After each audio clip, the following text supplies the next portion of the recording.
Daí, Aê. beleza? E aí, Sérgio Omar, tudo bom? Tranquilo, Glauber? Tranquilo. Beleza. Glauber, queria primeiramente, cara, antes da gente começar, eu queria te agradecer por ter aceitado o convite para a gente trocar essa ideia, falar sobre a Caravelos, falar sobre a tua carreira enquanto instrumentista, enquanto músico. E também, né, eu te pedi desculpas lá daquela vez, mas aquele dia, a gente tinha marcado no mês passado, eu tive um contratempo, não consegui acertar os horários aqui, aí eu te peço desculpas lá, mas que bom que a gente conseguiu reagendar aí para poder conversar um pouco. Tranquilo, que é isso, cara. Saúde em primeiro lugar sempre, sobretudo nessa época turbulenta aí que a gente passou. Saúde em primeiro lugar, né? E agora a gente tá aqui junto, vamos falar de rock, falar de metal, falar de Intermundos, é isso aí. Beleza. Para a gente começar, Glauber, eu queria te perguntar o seguinte, cara. A gente sabe, para quem não conhece ou quem está entrando agora aqui, Glauber Oliveira, guitarrista da banda Caravelos, que lançou recentemente Intermundos, cara, que eu considero, cara, top 10 esse ano, com certeza, dos álbuns de heavy metal aqui lançados no Brasil. A gente vai falar um pouquinho mais detalhadamente do Intermundos daqui a pouco, mas eu queria começar a falar contigo o seguinte: como é que foi a entrada do Glauber nesse mundo do rock and roll, no mundo da música? O que te levou? Foram, tipo, amigos? Foi no colégio? Foi alguns parentes? Foi dentro de casa? Como é que o Glauber se iniciou no mundo da música? Sérgio Omar, pô, super pergunta. Antes de mais nada aqui, mandar um salve para todo mundo aí que está assistindo e também que depois vão assistir, né? Que essa live vai ficar disponível. Vai sim. Né? Agradecer o convite a você, né? A Rebel Rocks aí, por estar abrindo espaço aí para a gente poder falar um pouco da nossa trajetória dentro da música, né? Que já tem décadas aí de dedicação ao rock, ao metal, mas como você mesmo perguntou, tudo tem um início, né? Então vamos falar um pouco desse início, tentando ser o mais conciso possível. A música chegou para mim, Sérgio Omar, muito na música popular, né? E dentro da minha família, né? Eu tenho uma família muito assim musical, não que assim tem muitos músicos profissionais dentro da família, não é isso, mas é uma família que a música sempre esteve muito próxima da gente, né? Então assim, mesmo que de forma amadora, mas quase todos os meus tios eles tocam alguma coisa, desde instrumentos de percussão, o violão, né? Tem alguns que se arriscam no sax e tal. Então, assim, a música ela sempre teve dentro da minha vida, assim, inicialmente com a minha família, né?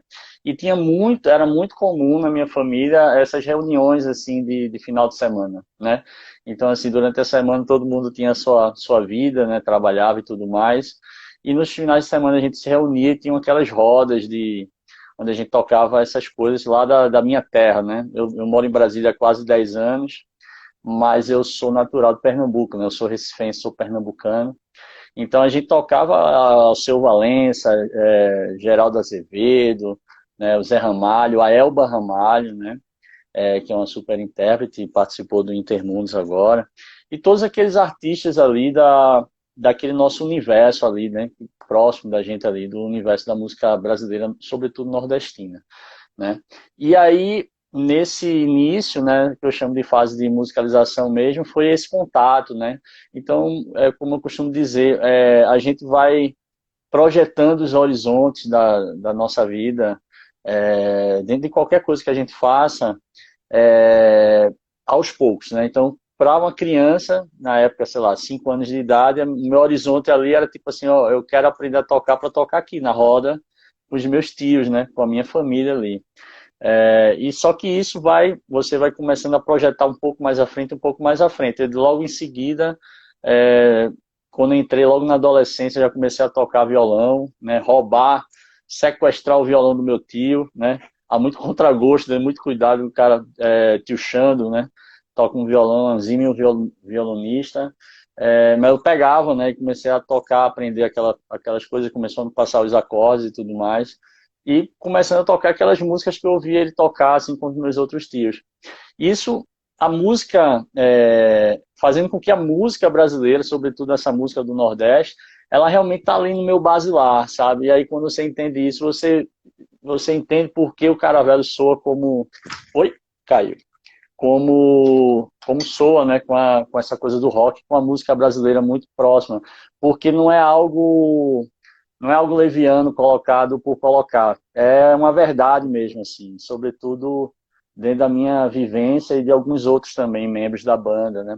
E eu, como membro fundador, sempre fui o cara que norteei isso, né? E a partir do momento que as pessoas que hoje fazem parte do Caravelas foram entrando, evidentemente que no crivo, na escolha, isso é um quesito que sempre foi colocado em pauta, né? Então, assim, uma pessoa que realmente tivesse a mente aberta para essas questões de utilização da música brasileira junto com o rock. Logo em seguida também, já na fase de adolescente para início da fase adulta, foi quando eu não tinha mais lazer, né? Aí eram 12 horas de guitarra por dia, eu chegava da escola, entrava na madrugada, no outro dia começava tudo de novo, e numa época que não tinha essa coisa de, de YouTube, de você baixa o vídeo, depois bota o player para tocar além, não tem isso, né? É Sim. tipo exercício forte da audição e todas aquelas coisas, né? Bota no slow motion e tal, não sei se você talvez tenha pego essa época do videocassete,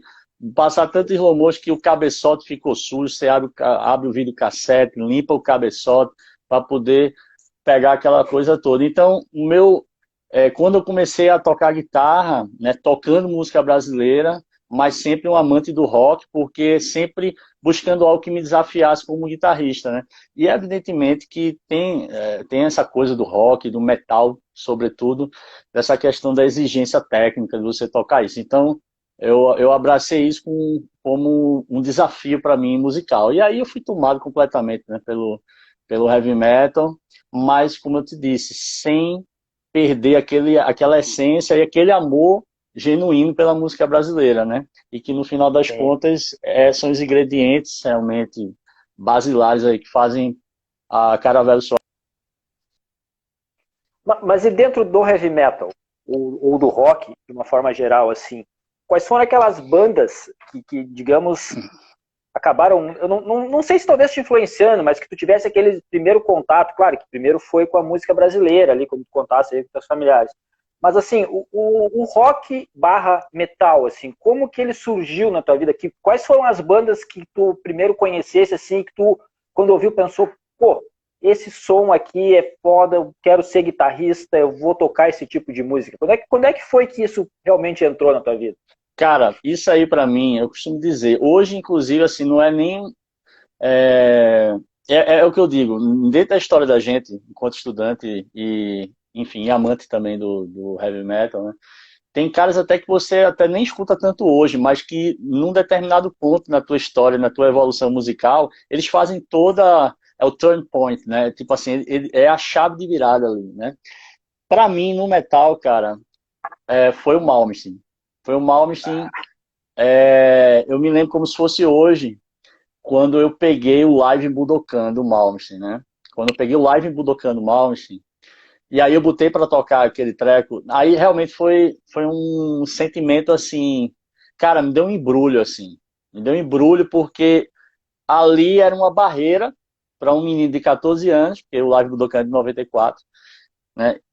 Tipo assim, velho, ou eu continuo, ou eu estudo para tocar isso, ou eu paro aqui e vou tocar outras coisas. Porque assim, né, você pega aqueles arpejos de Seven Sign, né, Never Die, todas aquelas coisas para um menino de 14 anos e que não tinha de repente já, como todo mundo da minha geração não tinha essa facilidade hoje de acesso a Guitar Pro, esse tipo de coisa, não existia nada disso. Era olho no vídeo e ouvido sendo exercitado, né? Então, assim, o Live Budokan para mim mudou tudo, né? E a partir daí eu fui buscando outras coisas também, e como eu te disse, foi a fase assim, que era tipo 12 horas por dia. Só fazia acordar, ir para a escola quando chegava, passava o dia inteiro com a guitarra colada e só saía depois, sei lá, 11 horas, meia-noite, era a hora que eu parava.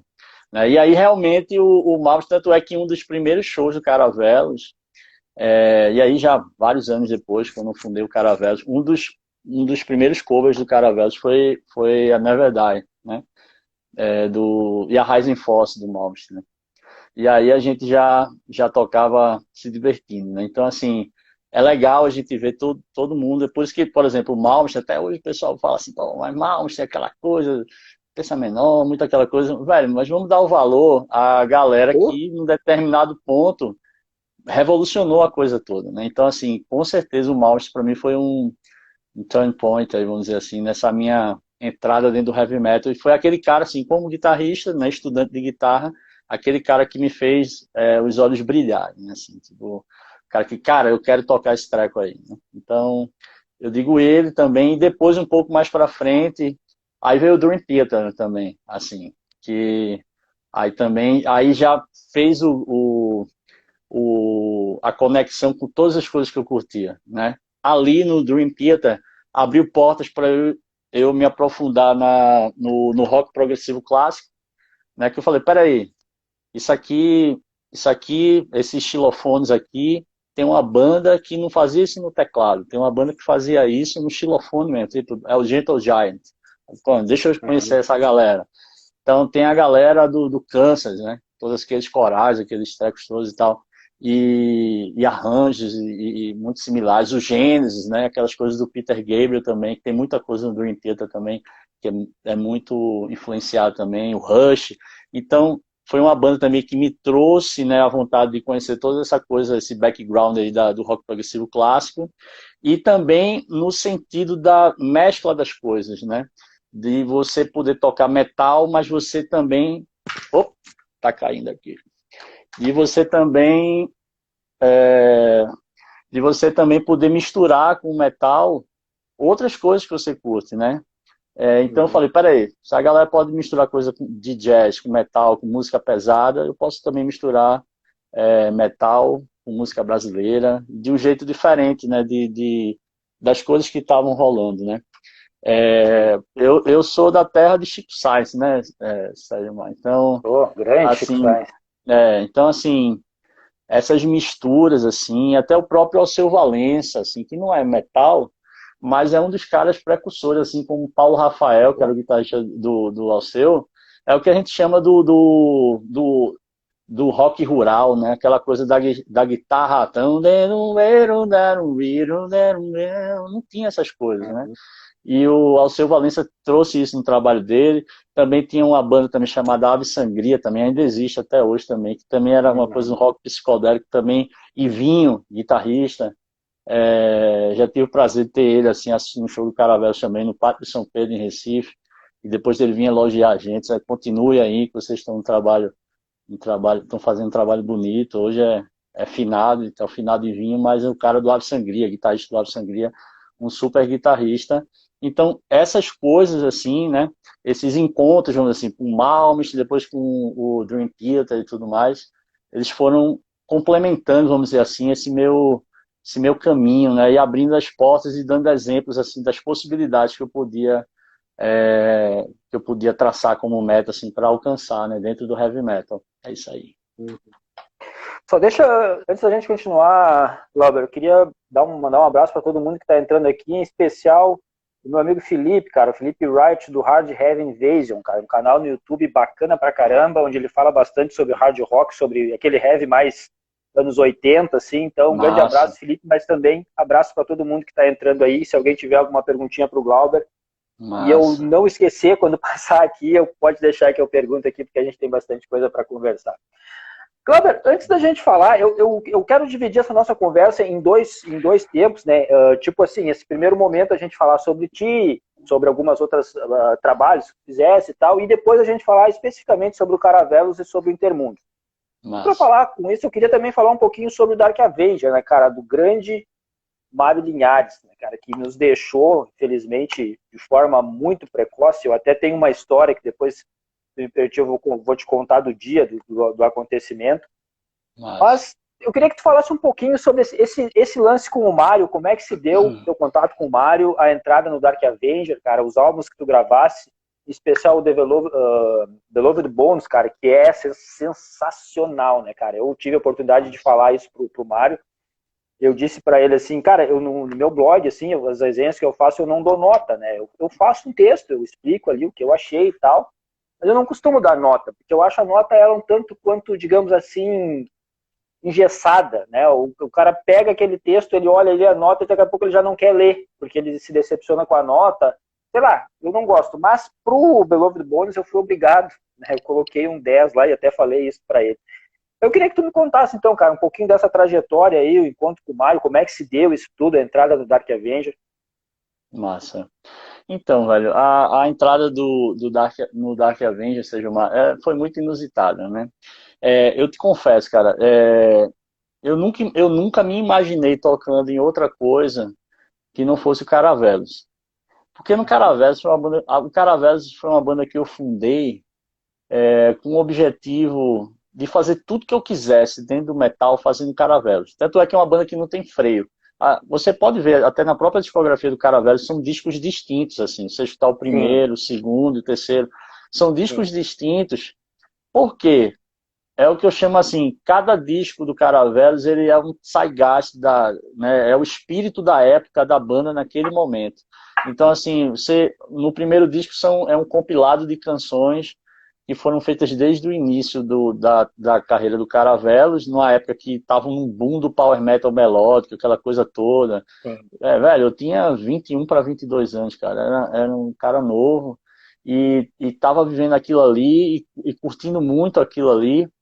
E quando a gente gravou o primeiro disco, mesmo que na época a gente já realmente tivesse caído já para o progressivo, assim, mas a gente queria ter um registro, né, daquelas músicas que foram feitas em 2002, no início da banda, né? Então, assim, eu fiz tudo que eu queria em termos de composição naquela época. No Knowledge Machine já era uma mentalidade realmente muito progressiva, querendo mostrar, vamos dizer assim, tecnicamente a força da banda, aquela coisa toda. Era um outro espírito. Então, assim, eu nunca tive aquela coisa assim de tipo assim, eu tenho Caravelos, mas eu quero fazer uma outra banda para isso, ou eu quero entrar numa outra banda para aquilo. Porque dentro do Caravelos, o Caravelos sempre foi uma banda que me satisfez em todos os sentidos, assim, né? Então, por isso que eu estou dizendo que eu nunca realmente, de verdade, nunca assim, visionei tocar em nenhum outro lugar. O que acontece é que profissionalmente eu sou um cara, eu trabalho com áudio, né? Eu sou um profissional do áudio, sou produtor fonográfico formado, tenho pós-graduação na área, trabalho com isso e profissionalmente eu vim trabalhar em Brasília, né?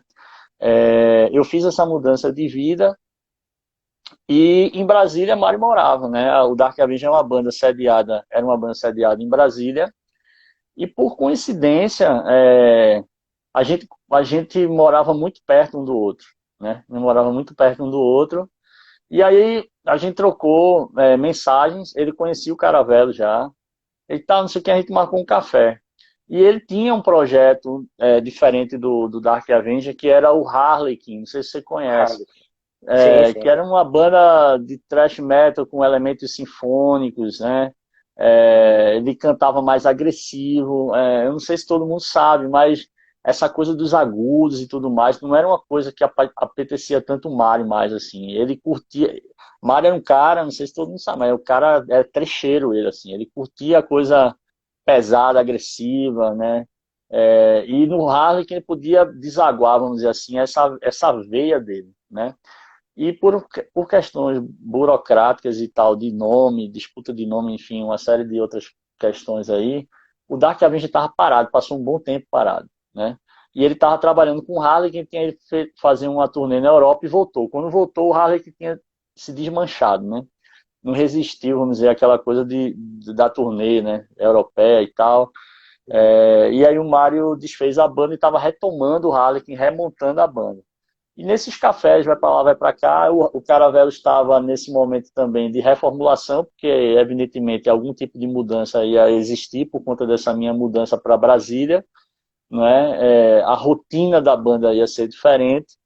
E enquanto eu não definia como é que ia ser isso, aí rolou esse encontro mesmo assim, e tipo, esse acerto de tipo, vamos tentar fazer uma coisa juntos com o Harlequin, né? Então, assim, na verdade, o meu trabalho inicialmente com o Mario se deu no Harlequin, né? Tanto é que tem a música Parasite, que é uma música do The Beloved Bones, que chegou a ser lançada com o nome de Harlequin. Eu acho que no YouTube você encontra isso aí, a gente fez camisetas também e tudo mais. E aí eu já tinha lançado algumas propostas para ele em termos de fazer algumas coisas diferentes. Eu já estava muito, assim, tomado nessa questão de fazer um som mais agressivo, mais pesado, que já ia ser feito no Caravelos. Então eu lancei a proposta de gravar guitarra de 7 cordas, né? Eu tava naquela vibe do Jeff Loomis, assim, né? Que é um cara que é uma influência para mim também. Então, assim, eu tava querendo realmente fazer algo diferente nesse sentido, né? Só que o Dark Avenger voltou nessa época, eu continuei trabalhando com Harley em paralelo. Tem até um show de lançamento do Delamente, que é o penúltimo disco do Dark Avenger, que o Mário me convidou para fazer backing vocals, assim. Eu falei, velho, além de como eu sou produtor, além de guitarrista também, eu abro vocal, eu curto muito esse lance de abrir vozes e tudo mais. E Mário sabia disso, né? Ele falou, Glauber, eu tô precisando de uma voz masculina, vamos fazer esse show. Velho, eu não sou, é, vamos dizer, cantor de ofício e tal. Eu gravo isso em ambiente de estúdio, abro voz e tudo mais. Mas, assim, é melhor você, não, Glauber, por favor e tal. Ele curtia, ele que gostava muito de mim, queria que eu estivesse lá. Eu falei, tá bom. Aí eu fiz até o show do lançamento do Delamente, eu participei do coral do show do Delamente. E aí depois, acho que fizeram 2 shows, 3 shows, a banda parou, porque o Mário teve um problema de câncer, né, e tudo mais, ele teve um tumor nas costas, e ele passou um bom tempo parado, né, que foi a época que ele estava muito mergulhado nessa onda, no conceito do The Beloved Bonds, né.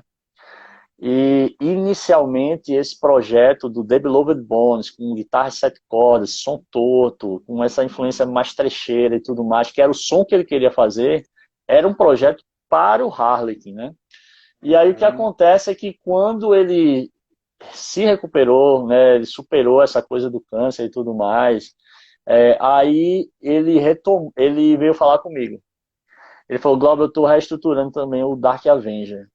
E eu quero que você faça parte do Dark Avenger comigo. Você é uma peça importante e eu preciso de você nisso. Eu falei, Mário, vê, eu não tenho como fazer tudo isso sozinho, porque Sérgio Mar, eu sempre, nas coisas que me envolvi na música, eu sempre fui aquele cara, meio cavalo vapor, né? O cara que puxa a coisa, faz acontecer.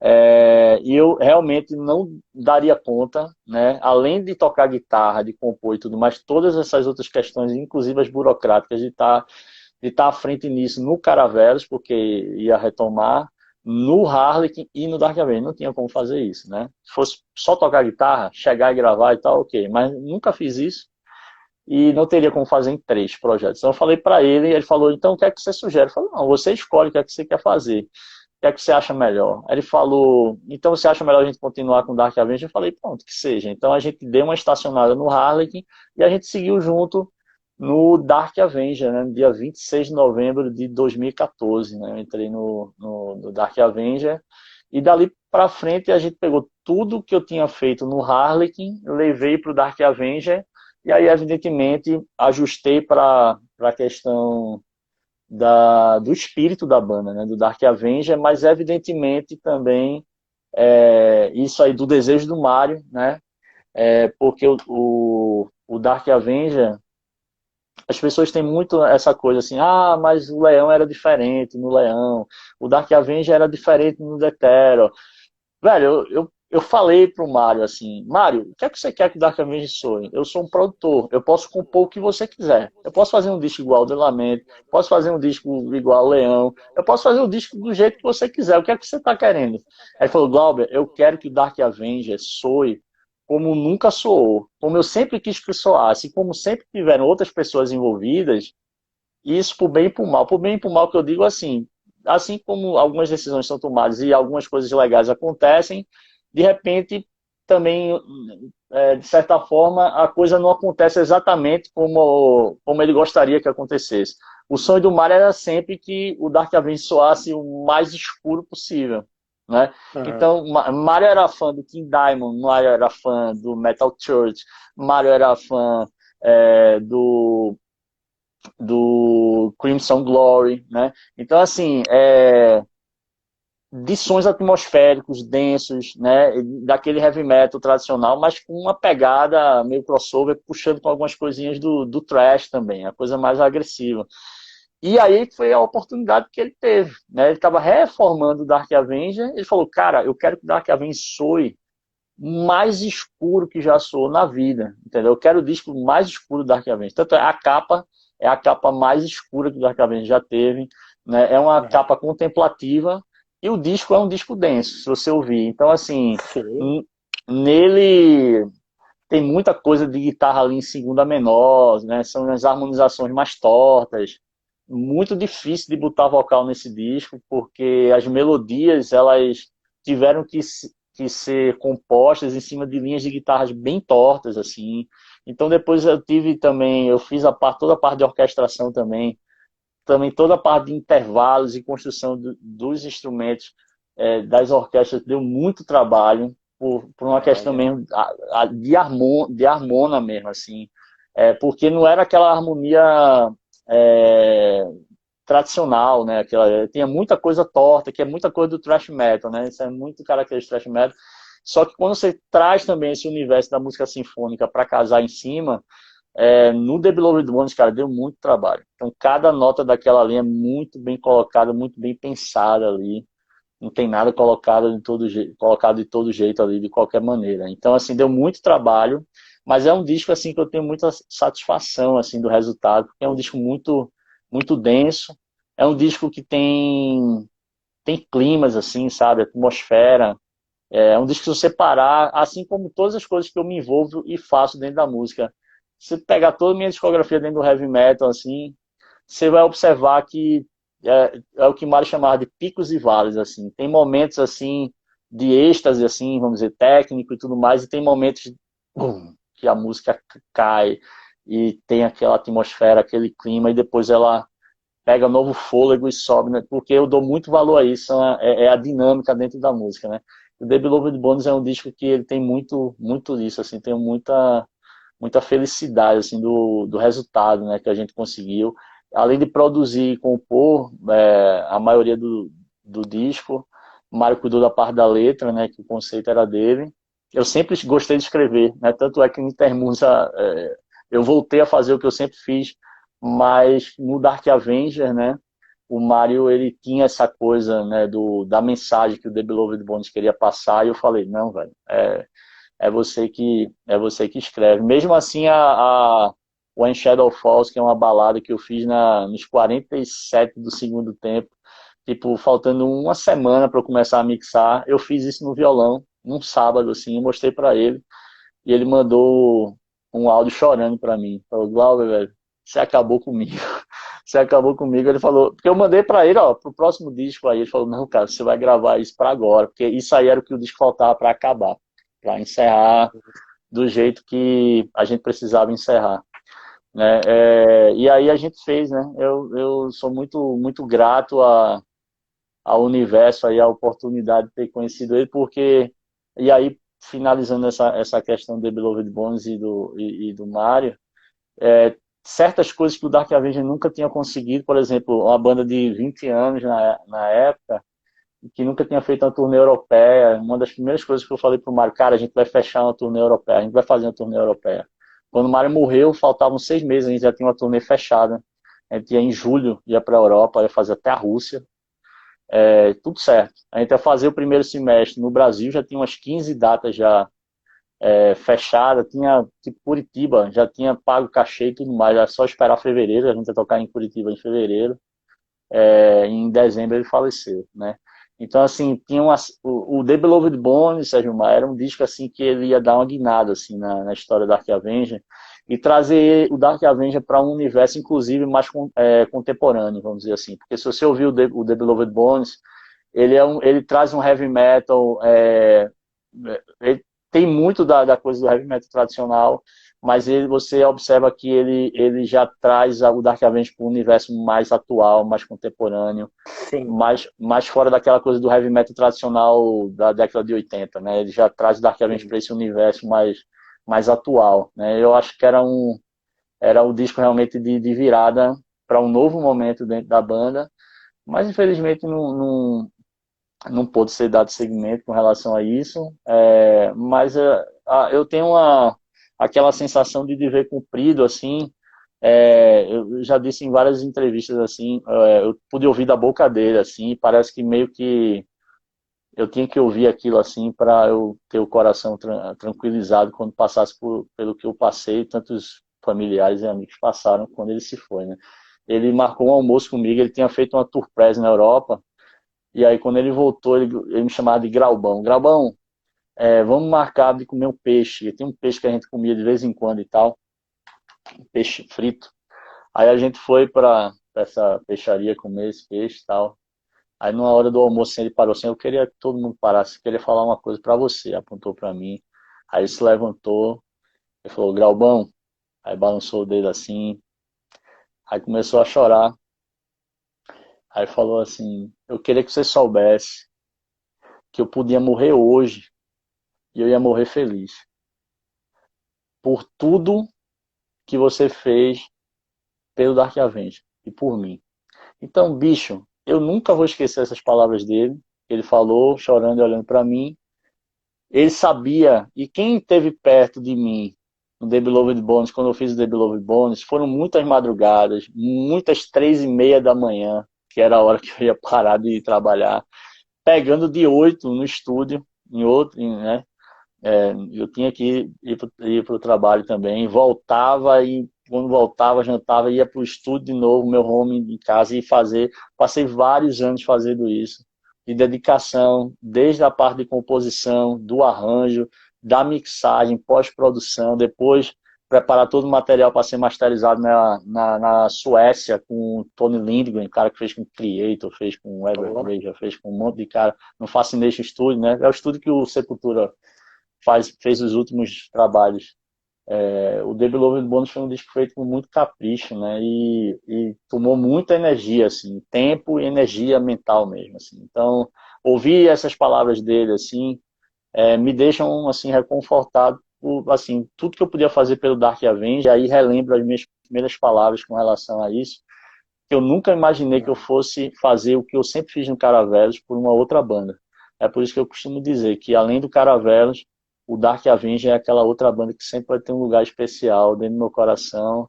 Até hoje os fãs do Dark Avenger sempre vêm falar comigo, me acompanham também dentro do Caravelos, com o Caravelos, embora sejam bandas com espíritos completamente diferentes, mas são pessoas que realmente passaram a admirar o meu trabalho e continuam comigo, me seguindo nessa trajetória agora, junto com o Caravelos, né? Que sempre existiu, mas depois desse encontro, vamos dizer assim, com o Mário e essa minha história dentro do Dark Avenger, também essas pessoas que eram seguidores apenas do Dark Avenger começaram também a acompanhar o meu trabalho no Caravelos. E é de uma satisfação gigante, né? E agora com o Intermundos tenho recebido muitas mensagens do pessoal e fãs do Dark Avenger também, elogiando e felizes aí com o resultado. É isso. Tu sabe que pra gente fechar a história do Mário, eu te disse que quando eu fiz a resenha do álbum, né, na época eu acho que a assessoria do Dark Avenger era Metal Media, se não me engano, não me falha a memória. E eu tinha recebido e eu fiz a resenha e mandei pro Mário. Mandei para ele a resenha. E ele me mandou no Messenger, cara. Na época era o Messenger ali, ele me mandou o Messenger assim, dizendo assim, cara, eu tô emocionado aqui lendo a tua resenha porque tu captasse muito daquilo. Tu captasse a essência do álbum e tal. Cara, me agradeceu muito, assim, sabe?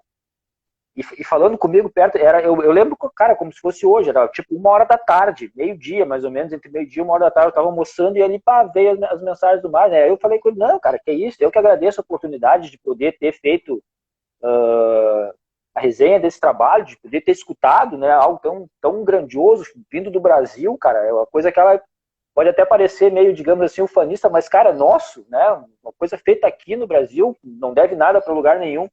E, cara, eu falei com ele ali, a gente trocou uma ideia, isso até 1 hora da tarde, o Glauber. 3 horas da tarde eu tô no Facebook, a esposa do Mário falando que ele tinha falecido, cara. Mesmo dia, sabe? Coisa assim que, cara, me marcou muito isso. A gente trocando uma ideia ali, e a gente vai ver como a vida é um fio, né? É um fio, assim, que daqui a pouco. Mas, cara, deixou, como tu dissesse aí, foi um trabalho que realmente, se foi um fechamento, né? Foi um fechamento, assim, digamos, em realmente grande estilo, para ficar realmente marcado na história. Isso. Mas, Weber, agora a gente falando do Caravelos, cara. que é, digamos assim, a tua banda, né, cara? Aquela banda que tu formaste, tu que fosse o fundador. Essa banda ela começou em 2002, mas o primeiro álbum, o Lighthouse Shed, ele veio em 2007. Né? Eu Isso. queria que tu comentasse um pouquinho, porque tu dissesse ali, e a gente ouvindo, né, a gente percebe que realmente os três álbuns da banda, eles não são, digamos assim, semelhantes. Eles têm a essência, né, da banda, mas Isso.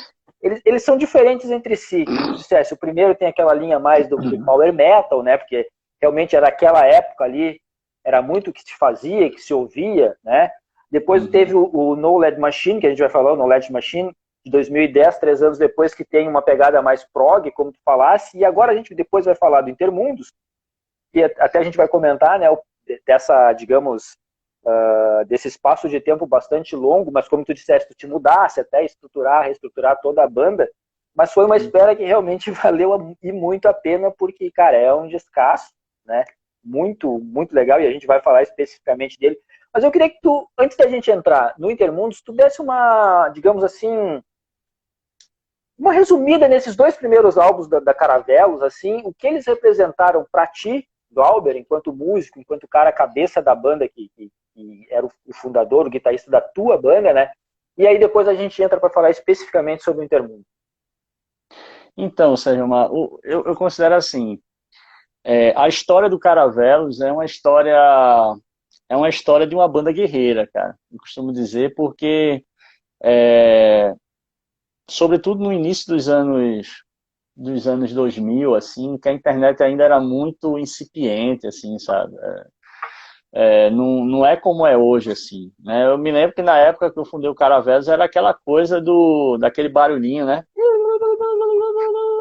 Quando Bah. você usava, era Mirk, né? Não tinha essa coisa que é hoje de grandes grupos. O Orkut ainda era um negócio que rolava, mas era uma coisa muito do Brasil, assim, não era. E o MySpace era um oceano que você ficava perdido ali no meio, assim, que não tinha essas ferramentas de impulsionamento e tudo mais do jeito que tem hoje, né? Então, assim, Caravela surgiu em Recife, que a gente lançou um single primeiro lá, e esse single fez com que a gente tocasse bastante em Recife. Depois a gente lançou uma demo, e com essa demo a gente tocou, cara, tocou muito no Nordeste. Muito no Nordeste. E esse período que antecede o primeiro disco, que são 5 anos depois da fundação da banda, a banda nesse tempo trabalhou com esse lançamento da demo. Foi a demo realmente que fez com que. E a gente tocou muito por conta dessa demo. Foi muito falado, vamos dizer assim. E até que chegasse a época que a gente chegou a época que a gente gravou o Lighthouse in Check, que foi o nosso primeiro disco. Também por uma questão de ajuste de line-up e tudo mais, até chegar, pô, não, vamos fazer isso aqui. A gente fechou um line-up, não, e agora a gente vai gravar. O Lighthouse in Shed, como eu disse, desses 5 anos, em 2007 talvez não, a gente já era uma banda realmente com a cabeça muito calcada dentro do progressivo já em 2007, mas a gente tinha como missão também fazer um registro de tudo que tinha sido feito nesses 5 anos que precederam, né, o ano de 2007. Então, a gente gravou o Lighthouse in Shed muito calcado naquele som do início da banda, né, progressivo, sinfônico. É, uma coisa que eu considero que o Caravelos tem, que é diferente um pouco da maioria das bandas, assim, do estilo, independente de ser mais power, mais progressivo, enfim, é que o Caravelos é uma banda que ela tem um tom meio soturno, assim. Se você acompanhar as letras e a sonoridade da banda, seja na maneira que a gente coloca os elementos sinfônicos, seja na própria estruturação mesmo das músicas, assim, é uma banda assoturnada, assim, os climas, as letras e tudo mais, desde o primeiro disco, né? Então, no Lighthouse foi o registro foi o primeiro registro dessa fase inicial da banda, que era importante até em respeito a todo mundo que seguia a gente já naquela época, no início da banda, mas foi o disco que fez com que a gente começasse a ser visto fora do Nordeste. Percebe que eu te falei?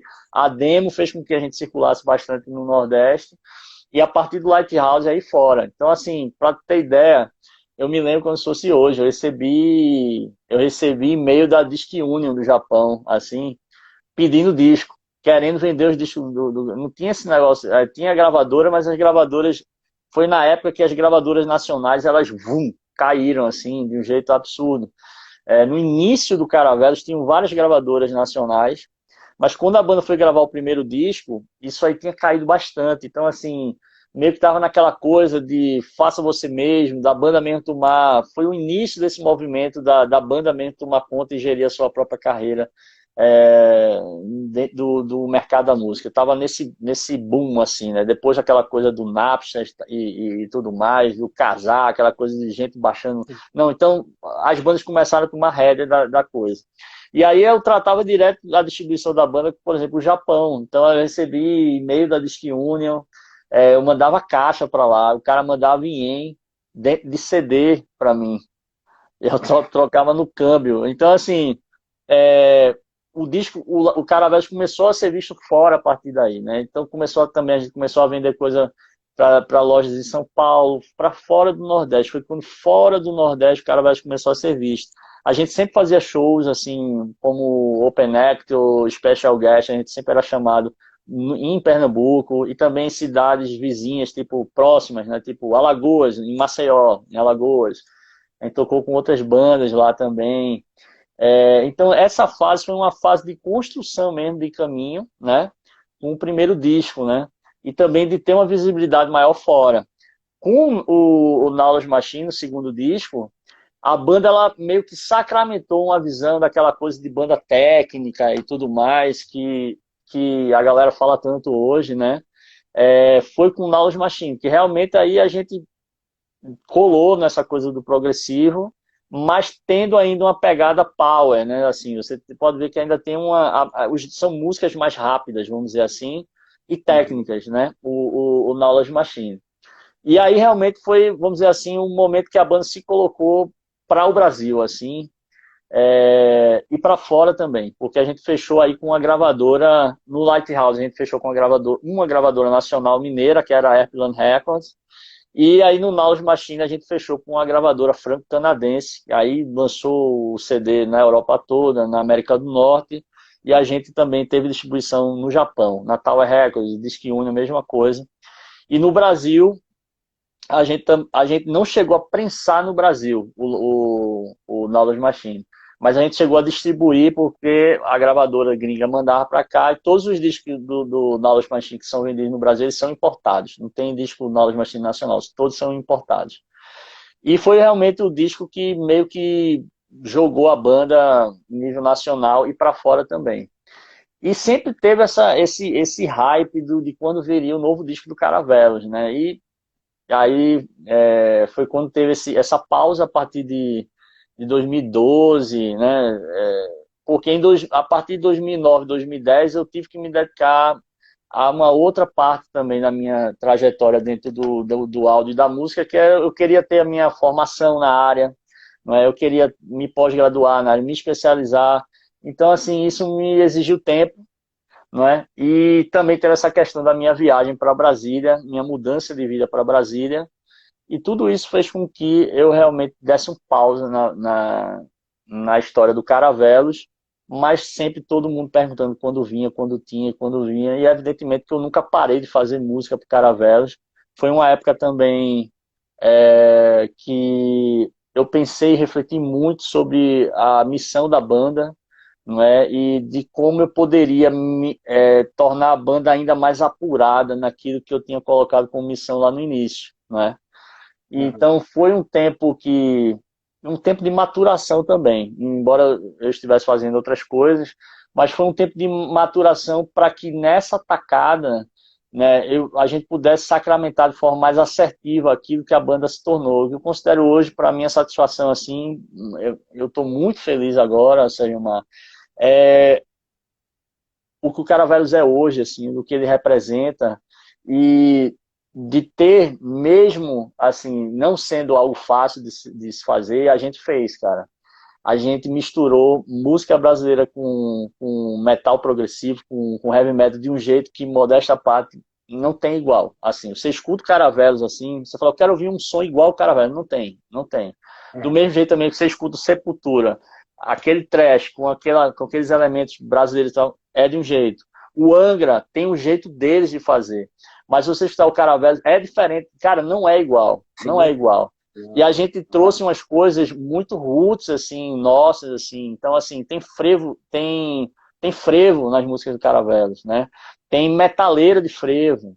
Tem rabeca, que nunca foi usado dentro do heavy metal. Tem ritmos que nunca foram usados, que a gente já tinha usado no Knowledge Machine, que a gente trouxe novo no Intermundos, como caboclinho, né? Que é um ritmo, e tem a dança, né, também do caboclinho. Então, assim, é um disco rico, né? Então, esses primeiros dois discos, assim, foram discos que pavimentaram a nossa história, a história da banda, né? Colocando até, assim, trazendo um prestígio dentro do universo do metal nacional, e que esses dois primeiros discos deram base, né? E criaram um hype para que o Intermundos ele viesse a ser tão esperado, tão aguardado, e também, assim, que ele foi um disco muito esperado, mas ao mesmo tempo também é, eu senti que tinha uma responsabilidade muito forte, porque era um disco que eu não podia errar, entendeu? Então, assim, Sim. por isso também tanto capricho, tanto esmero, assim, na entrega desse trabalho, né, que a gente vai falar aí melhor aí, quando você achar mais conveniente, mas eu estou muito feliz e tudo aconteceu do jeito que realmente a gente esperava, até mais, assim, foi bem incrível, está sendo bem incrível.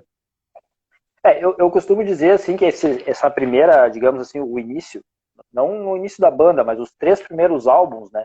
O primeiro é aquele que abre a porta, né? Ele chega e ele abre a porta. Com o segundo, tu adentra, né? Tu entra no local, assim. E o terceiro é aquele que vai dizer, tu fica ou tu sai. Eu não tenho Exato, nenhuma dúvida, né? Que o Caravelos vai ficar e vai ficar mesmo. exato. Não tem nenhum tipo Obrigado. de conversa. Glauber, antes da gente destrinchar, assim, de uma forma geral, o álbum, eu queria que comentasse a entrada do Caçoilo, porque, cara, tu trabalhaste com o Mário, que era um excelente vocalista, né, cara?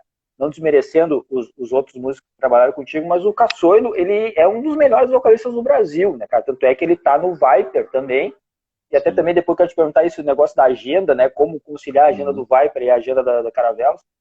E Uhum. o Caçoilo é um puta de um vocalista, porque ele consegue ir daquele metalzão power, assim, a coisas mais suaves, daqui a pouco um pouco mais agressivo.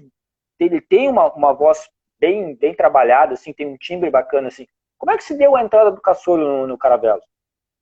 Cara, então, é, eu vou contar, você falou do Mário, eu tenho que falar, muita gente não sabe, né? Uhum. Mas o Mário também é um amante do metal progressivo, né? Sempre foi um amante do metal progressivo, inclusive não sei se todo mundo sabe, mas ele era o cara que estava ali naquela fase seminal de uma banda daqui, que é uma banda até do Marcelo, né? Que é do Angra, o Marcelo Barbosa, é o Cálice, né? Uhum. Tem uma banda Exato. progressiva, o Mário foi o cara que era o cantor dessa banda, né? Eu não Sim, sei se cara. todo mundo sabe, mas ele era o cantor. O Alírio, que tá no Xamã, entrou para gravar o primeiro disco, né? Mas muita coisa de melodia, assim, até onde eu sei que o Mário me falava, ele criou, né, com a banda antes de sair. Ele não deu segmento por conta da coisa dele com o Dark Avenger e tal, não pôde ficar, mas ele participou efetivamente nessa fase aí de concepção da banda, de composição e tudo mais. É, por que eu tô falando isso? Porque na época que eu comecei a conversar com o Mário também, ó, eu tenho que fazer o Caravelos também, cara, porque é o que me move também, porque é onde eu coloco todas as minhas loucuras, né? Então, assim, é onde eu boto as coisas do jazz, do fusion, da música brasileira, e tá tudo entranhado em mim, eu tenho que botar pra fora de algum jeito, é o Caravelos.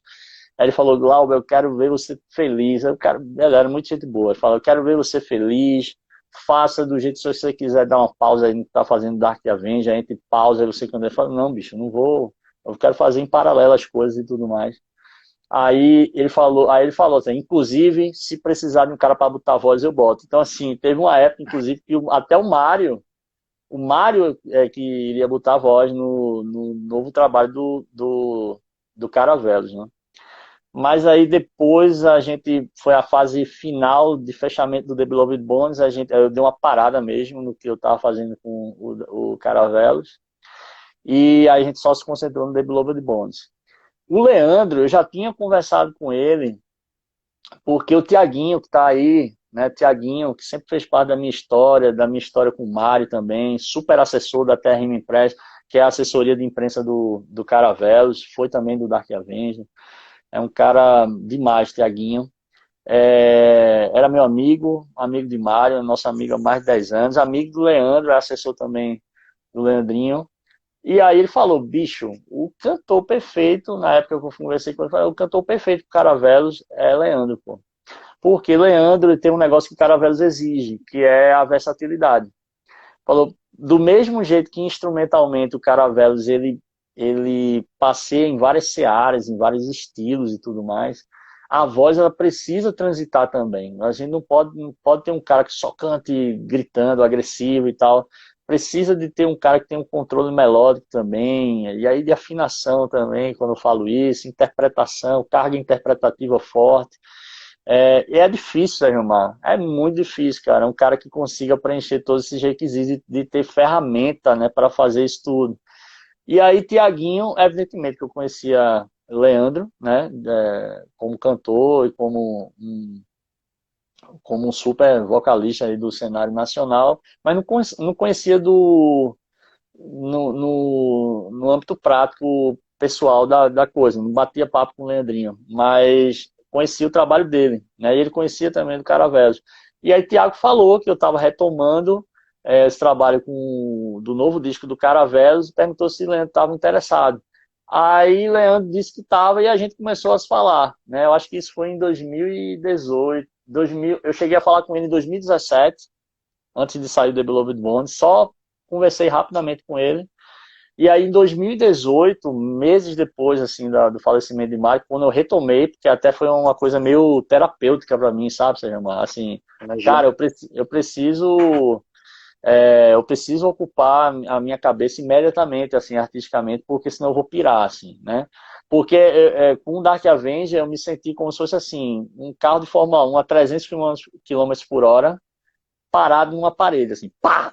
Você bater a 300 por hora, porque eu vinha 3 anos chutado produzindo o The Beloved Bones, tinha uma turnê europeia e aí envolve expectativas, né, em todos os sentidos do que aquilo vai te abrir de portas, né, para a tua banda ali, para a banda que você faz parte, no caso Dark Avenger ali, e dali que aquilo podia virar outras coisas e tudo mais. Você passa, foram anos, cara, projetando isso, assim, né, e aí você vê aquilo parar bruscamente, aquilo é um choque, né? Um golpe, assim, né?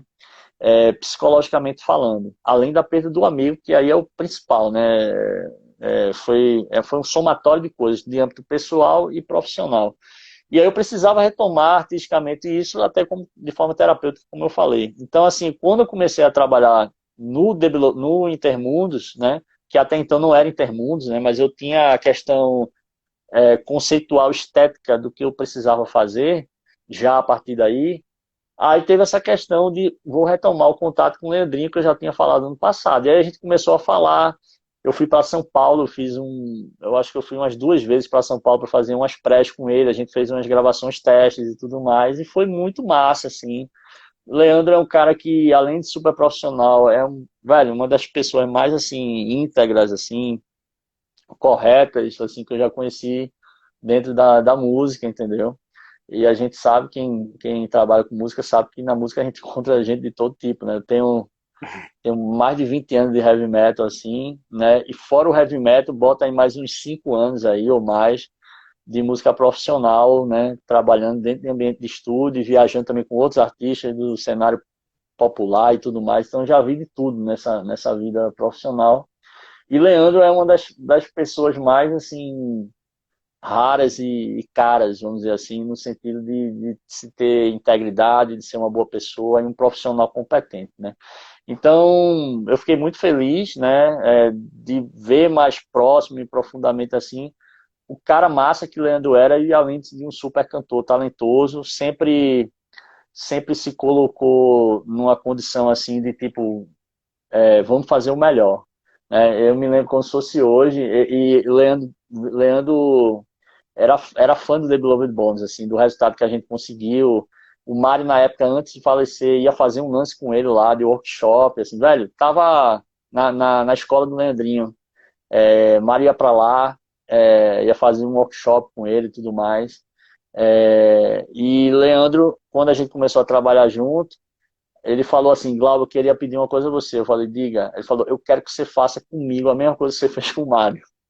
Tipo assim, pode me acochar, me aperte. Porque assim, era o que eu fazia com o Mário, né? Assim, porque Sérgio Marcon, e aí é o lance do produtor. Um take bom, cara, um take bom, ele não vai deixar de ser bom. Mas se eu falar para você, vamos fazer outra, vamos fazer mais assim ou mais assado, cara, é porque você pode me dar mais, entendeu? Então, assim, eu falava para Mário assim, ele falou, Galvão, sabe que eu gosto de tu? Aí eu diga, porque mesmo sendo Mário Linhares, assim, que ele sabia da importância dele, mesmo sendo Mário Linhares, você mete o martelo de Odin em mim, você mete, ele tirava onda, brincando, né? Você mete a cacetada em mim, que não é porque tava ruim, tava super massa o take, mas as nuances, Sérgio Mário, estão na interpretação, na saída de uma nota, na forma que você entrega. Cara, é algo tão minucioso e que lá fora muita gente não sabe, mas, velho, os produtores lá fora são muito pragmáticos e muito draconianos de tirar o melhor, né, de quem está gravando ali, seja a voz ou o instrumento. Então, assim, o Mário me deu, velho, pode puxar de mim, né? E o resultado ficou fantástico, The Beloved Bones. E com o Leandro foi a mesma coisa. Então, assim, todas as gravações do Leandrinho, ele sempre ia me mandando o que ele estava fazendo. O Leandro faz mais assim, faz mais assado. Leandro tá massa, fechou, isso aqui já foi e tal, não sei o que. Então, assim, a gente teve esse cuidado. Ele teve esse cuidado também, sempre assim, de mostrar o que estava fazendo, para ver se tava para o que a música estava precisando, né? Então, assim, o resultado é isso, cara. É quando você trabalha em prol do disco, trabalha em prol da música e em prol de entregar o melhor para você do que a música está pedindo, né? Então, Uhum. assim, isso exige maturidade, tá, Sérgio Mar? Assim, porque sem a maturidade poderia ter sido um disco todo cantado, gritado, alto, ou com solos, só um monte de nota repetida e tal, e a maturidade faz com que você escolha os momentos, né? E que essas músicas elas possam contar história, né? Porque a gente conta história através do que a gente fala, das letras ali, mas a música ela conta história também. Então, quando eu faço um solo de guitarra que é mais chorado ali, é porque eu sinto que a música está pedindo aquilo ali e depois ele pode entrar numa coisa super louca, técnica e virtuosa, mas ali naquele momento também a música pede algo mais assim visceral e que venha de uma forma virtuosa, tudo em prol da música e do que a história está contando ali. Então é isso, né? O cuidado que a gente tem para que tudo aconteça do jeito que a história pede, né? Naquele determinado momento. Falando agora das participações, né? Tiveram bastante participações especiais, mas eu destacaria três, assim, que chamam primeiro a atenção pelo nome na cena, assim, que, cara, o nome da Elba Ramalho, como ela foge um pouco do metal, mas ela está muito dentro do conceito, da musicalidade, né, que o álbum entrega, ela está inserida ali, é do Derek Sherinian, né, cara, do Sons of Apollo, mas que tocou no Dream Theater, que foi uma banda que tu ouviu muito, né, que também te abriu a mente para esse tipo de sonoridade, e do Felipe Andreoli do Angra, né. Deixa eu te perguntar essas participações, como é que elas aconteceram, como é que rolaram essas participações pro álbum? Então, cara, o Derek Sherinian, né, é um cara que ele faz parte de uma banda que eu sou fã, né, como eu disse, que já, né, ele fez parte, né, de uma banda que eu sou fã, embora também seja fã do Sons of Apollo, mas no Dream Theater, né, ele fez história também, né, e a gente entrou em contato com ele, né? Perguntou se ele teria interesse e tudo mais. E aí ele pediu para ouvir, se mostrou interessado, a gente acertou e ele gravou um solo que a gente entendia que era um solo que tinha a cara dele, né? Um momento ali que tinha a cara dele. E a gente achou legal convidar. E rolou, foi massa demais, né? Do Felipe, né? O Leandro falou com ele, o Leandrinho falou com ele, né? A gente viu que tem uma parte ali, era na Night of the Sun, né? E é logo a primeira música depois da abertura. Tinha uma levada ali, meio arc e tudo mais, assim, que é uma pegada mais progressiva também, mais em cima daquelas coisas do arc, do Burn the Sun. que o John Macaluso fez, né? O John Macaluso gravou muita coisa nesse disco, né?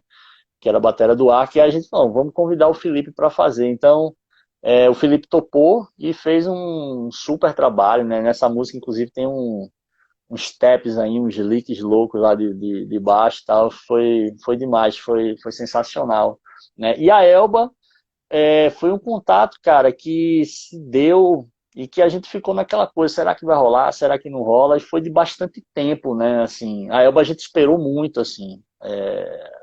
A gente falou, o Daniel, né, que é o nosso tecladista, ele já tocou com a Elba, né? A Elba tem um trabalho junto também com música religiosa, e o Daniel já acompanhou ela em alguns momentos como pianista. Tinha um contato, a gente conhece gente que toca com a Elba, na banda da Elba, que são pessoas, são nordestinos e tudo mais, músicos profissionais que trabalham com ela há muito tempo, então a gente conhece, a gente conseguiu o contato com ela, ela pediu para ouvir, ouviu, eu fiz né, eu mandei uma carta contando a história e o que aquilo representava, e o que essa personagem que ela faria, o que ela faz dentro dessa história. E mandei uma música, né, com uma guia e tudo mais, e ela adorou, ela amou, disse que a música era linda e que ia ser um prazer participar. Então foi isso. Só que de quando a gente falou com ela, até ela mandar o áudio gravado pra gente, foi mais de ano. A gente esperou mais de um ano. Inclusive teve a outra participação que ela fez, né, no disco do Edu, né?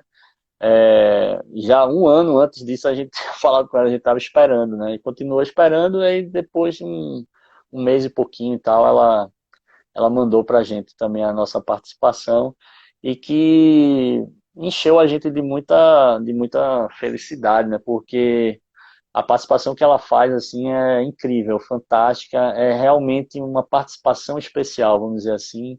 É, eu já disse até em outras entrevistas, eu podia ter colocado ela para dividir voz com o Leandro, uma balada mais tradicional, né? Dividindo a voz com o Leandro ali, numa música de 3 minutos e tal. Mas não era. Sabe quando você tem uma pedra preciosa, assim, você pode fazer uma joia especial, assim, algo diferente e único ali? Era o que eu via uma participação da Elba, né? Então, assim, a Elegia, que é a música que ela gravou, é uma música que eu fiz que eu não gravei nada. Daí você tira. Eu fiz os pianos guia e mandei para Daniel. Então tem piano, orquestra e um coral muito sutil ali, muito suave, porque ela é para ser minimal mesmo assim. E ela conta a história de uma mãe, que é a mãe de criação de arteiro, que sabe, tem para si que perdeu o filho. Então é um momento de dor ali, né? Então assim, é um momento que o disco para passar a emoção e o sofrimento de uma mãe que perde o filho, né? Então, não podia ser eu me arrepio só de contar assim, porque não podia ter sido mais emocionante, mais especial do que o que ela fez, assim, né? E ela é uma intérprete única, assim, além da viva da música brasileira. E eu acho que se eu tivesse colocado ela para fazer qualquer outra coisa mais pragmática dentro da coisa do business, da música e tal, eu não ia conseguir potencializar tudo que ela pode fazer, né? Então eu acho que a Elegia foi realmente uma peça muito bem ajustada para a capacidade mesmo de emocionar que ela tem como intérprete, né? Que ela pudesse entregar o máximo dela, assim. E é o que eu sinto, né? Até hoje quando eu escuto a Elegia, e todo mundo que escuta realmente fala assim, pô, a Elba realmente fez uma participação especial mesmo, assim, porque quando ela surge no disco é muito especial mesmo. Então é isso que a gente queria e aconteceu da melhor forma. Muito legal. E após a introdução ali, Galber, a gente vem com uma trinca inicial poderosíssima, assim a gente pode dizer, né, cara? Knights of the Sun, Pains at Resistance e Triumvirate. São faixas, assim, que, cara, elas são densas, intensas, tem uma pegada metal, assim, e, cara, elas abrem o álbum, assim, de uma forma que daqui a pouco o cara que tá ouvindo pensa assim, pô, cara, não tem, né? Fazia muito tempo, assim, que a gente não ouvia um trabalho tão intenso, assim, e com uma qualidade sonora tão boa, né, cara? Tão Obrigado. marcante, assim. Queria que tu falasse um pouquinho dessas 3 faixas, assim, que digamos assim, elas, após a introdução, que elas colocam o ouvinte dentro desse cenário, dentro desse universo do Intermundo. Sim. Essas faixas iniciais, Sérgio Mar, e aí é, alguns amigos aí da, da mídia, vamos dizer assim, né, especializada do heavy metal, já perceberam isso, assim, em outras entrevistas que eu dei também, que é a questão do Intermundos ele ter dois momentos, né? E que esses momentos, o primeiro momento, ele se dá até a The Ambush, que é um tema que é praticamente um intermezzo, né? Que é onde tem uma sonoplastia de filme mesmo, assim, tem um cavalo galopando, que é o Ventania, que é o cavalo de arteiro, que é o momento da tocaia, né? É que quando atocalham ele ali, atiram nele, e que aí ele se arrastando foge para dentro da furna, né? Para dentro da caverna escura, e aí vem a Memento Mori. A partir da Memento Mori é o segundo, vamos dizer assim, grande ato do Intermundos. Antes disso é o primeiro grande ato. Então essas músicas iniciais elas formam parte desse primeiro grande ato do Intermundos, que é um momento em que a banda ainda está suave, de forma suave, trazendo o universo da música nordestina brasileira para o disco, para o ouvinte. Os grooves estão ali, a coisa começa a fluir, mas é algo que é trazido de forma paulatina, propositalmente, não é? Eu não queria que a banda já começasse trazendo toda essa coisa brasileira de cara, assim, né? Existe um momento na introdução que remete a isso, né? E é trazendo toda essa coisa da influência do movimento armorial, até com esse quê de música medieval na introdução, na visagem, né? Que na verdade é a música armorial, né? Que é a música influenciada pelos europeus com a música nativa propriamente brasileira, né? A partir da Night of the Sun, e aí depois vem a Panis et Circenses, né? E a Triumvirate, são músicas que ainda estão dentro do universo do metal progressivo, do progressivo clássico, né? Eu costumo dizer. Então tem groove, né? Tem groove ali, mas eles ainda estão trazendo de forma suave os elementos de forma brasileira de uma forma mais contundente, né? Então, assim, são músicas muito técnicas. A Panis et Circenses, cara, velho, é uma das músicas que tem mais mudança de compasso que eu já fiz na vida, assim. O John Macaluso teve que pedir um mapa de compasso para gravar essa música. Ele falou, velho, eu posso gravar sem ele, mas assim, eu vou perder muito tempo localizando o que é que cada compasso desse, porque é muita troca, tem mudança de andamento também, de pulso e tudo mais. Mas é uma música que tem uma pegada, por exemplo, a Panis et Circenses, eu tô passando já para que a gente falou da Night of the Sun, que foi a que o Felipe gravou, né? A Panis et Circenses, ela tem muito do Rush, por exemplo, sacou? Então, ela tem uns climas soturnos, como eu te disse, daquele metal encardido mesmo, sabe? Daquele de, como dizia Mário, se o cara estiver pronto, ali já cai na hora, né? Para dar medo mesmo, assim, porque é um disco soturno, né? Aí a Triumvirate ela já traz um clima meio aquelas coisas do Queensryche, sabe? Da época do Rage for Order, sabe? Aquelas coisas mais do heavy metal flertando com o rock progressivo, né? A Triumvirate e uma coisa meio Savatage também, Savatage. Então, já trazendo umas coisas assim de groove, né? Mas apresentando o Intermundos assim, que se dá a partir da Memento Mori mesmo, né? Mas é como eu te disse, são músicas que elas trazem de forma muito pontual o que o momento da história está contando ali. Você pega a música feita a Triumvirate, você vê o solo de guitarra dela, é um solo bem Jeff Loomis, assim, porque é uma hora que o arteiro ele fala assim, Aurora, por que você voltou? Você não podia ter voltado agora. Porque o que eu tenho que fazer, que era matar o pai dela, eu vou ter que fazer de todo jeito. E você não devia estar aqui agora, né? Porque a minha cabeça, ela tá tomada pelo caos. É o que ele fala ali.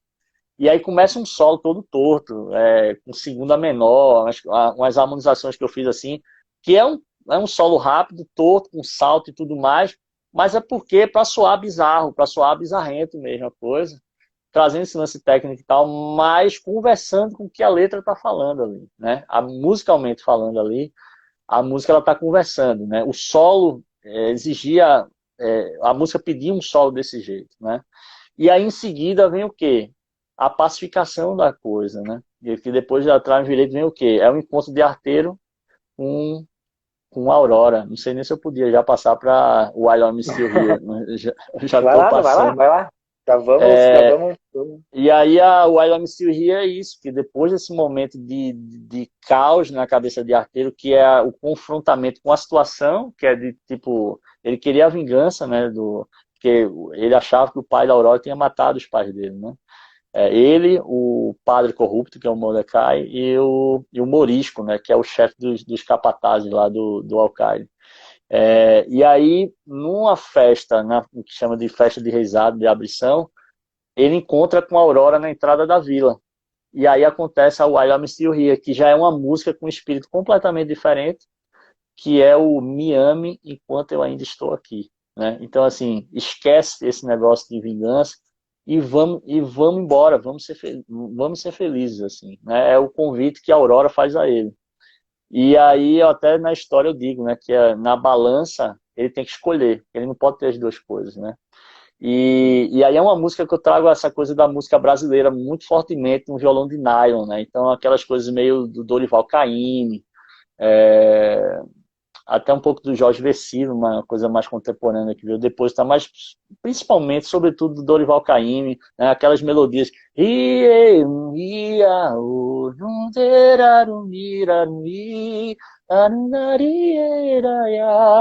Aquela coisa brasileira mesmo, né? Do cancioneiro e tal.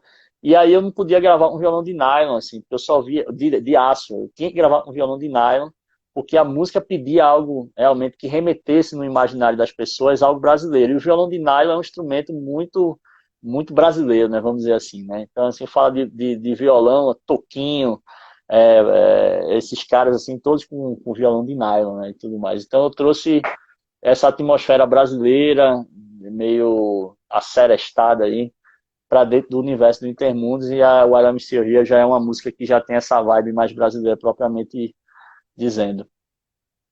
Eu queria que tu desse sequência, cara, que tu falasse, porque eu vi como tu te empolga, que tu te percebe assim, a tua empolgação, o teu grau de satisfação com o trabalho final, né? E isso até era uma pergunta que eu tinha para te fazer, porque quando a gente conversa com muitos músicos que quando eles terminam de gravar um álbum, que eles lançam e ouvem, né, o trabalho, diz, eu podia ter mudado uma coisinha aqui, uma coisinha ali, de repente isso aqui ficou meio fora de lugar e tal.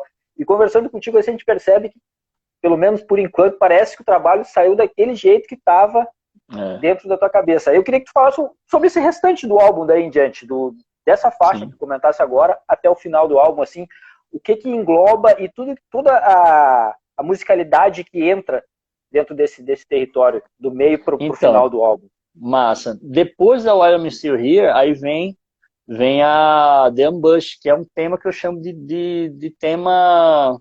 É um intermezzo, né? Ele não é esse pedaço não é uma música propriamente dita, né? Ele é um tema musical de passagem, como eu te falei, para um outro grande ato, que é o momento que sim, aí o arteiro ele entra no Intermundos, né? Ele ali está na porta do Intermundos. Percebe que se eu tivesse trazido todo esse universo da música brasileira já desde o início, de forma muito contundente, quando o arteiro entrasse no Intermundos, não ia gerar um contraste musical, sonoro. Então, foi propositalmente aguardado para que quando ele entrasse no Intermundos, é como se o Intermundos fosse um universo, no caso, musicalmente falando, que trouxesse toda essa amálgama cultural, essa coisa sincrética do nordestino, que é o cara que é devoto do santo padroeiro de não sei o quê, mas acredita na comadre Florzinha, no Curupira, no Boitatá. Porque, né? Tipo assim, o cara é cristão, o cara acredita aquilo, o cara não vai acreditar na comadre Florzinha, né? Que é um espírito que sobe no cavalo, enrola a crina do cavalo ali, não, né? Então, assim, o nordestino, ele tem essa coisa, sabe? Essa coisa do fantástico e do religioso junto, do profano e do sagrado, né? Então, assim, o Intermundos, e musicalmente, essa mistura do metal com a música brasileira eu queria que desse base também para essa história, né? Esses elementos sincréticos aí que o brasileiro, sobretudo o nordestino, tem. Por isso que eu fui trazendo essas coisas de forma mais devagar, para que a partir do momento que ele entrasse, aí realmente isso gerasse um contraste. Então a The Unbutch tem esse momento meio que cinematográfico aí, tem sons, tem foleys aí, sons de cavalo, que é o Ventania correndo, até ele sendo baleado, o arteiro sendo baleado, e aí ele entra numa caverna, né, na furna escura. E a partir daí aí vem a Memento Mori, que é o encontro dele com a morte, né? E aí eu faço uma homenagem, uma homenagem a Ariano Suassuna, né? Que é o cara que criou esse lance do movimento armorial, que influencia tanto a música do Caravelos, né? E o Ariano, ele criou uma personificação da morte muito peculiar, que ele pegou todos os animais que ele julgava ser animais que remetessem à morte para o nordestino, e ele criou uma besta fera, né, uma personificação, que aquilo tudo ali era a morte. Né? Então ele tem uma onça, que é a Caetana, que ele chama de Caetana, que no pescoço tem uma serpente coral, né, que é a Vermeera. Tem três gaviões, três aves de rapina, né? São dois gaviões, um avermelhado e um marrom, que é o caintura e o malermato, e em cima tem o carcará, né? Que é o sombra e fogo. Cada animal desse é um tipo de morte, né? Então, o carcará, por exemplo, o sombra e fogo é a morte por arma de fogo, né? Cada animal desse representa um tipo de morte. Todos esses animais formam essa personificação da morte. E a gente faz essa homenagem a ele, trazendo a morte. Ela podia vir com aquele famoso capuz com a foice, podia vir de qualquer jeito, né? Mas a gente falou, não, se é para mostrar a morte de alguma maneira, vamos fazer uma homenagem para alguém que influenciou tanto a gente, né? Influencia tanto a música do Caravelos, que é o Ariano Suassuna. Então a gente mostrou como homenagem a personificação da morte criada por Ariano Suassuna. E tem a Memento Mori, e que aí realmente fortemente vem esses elementos brasileiros, ritmos. Tem um coco, né? Tem um coco que rola nas estrofes, com um baixo bem groovado, com slap e tudo mais, com os pandeiros. Então assim, a gente deixou uma coisa bem completa. E a partir daí vai seguindo, né? Tem a Incantation, que é o momento que Arteiro, na Memento Mori, faz um pacto com a morte, né? Ele pede para que ele consiga chegar até a Aurora, né? E a morte oferece o vinho encantado dos eleitos, até na música diz, né? Eu te ofereço, Arteiro, ouvindo o teu lamentoso pleito, o vinho encantado dos eleitos. Uma vez mais a Aurora tu verás. Bebe, selando o nosso trato de desterro.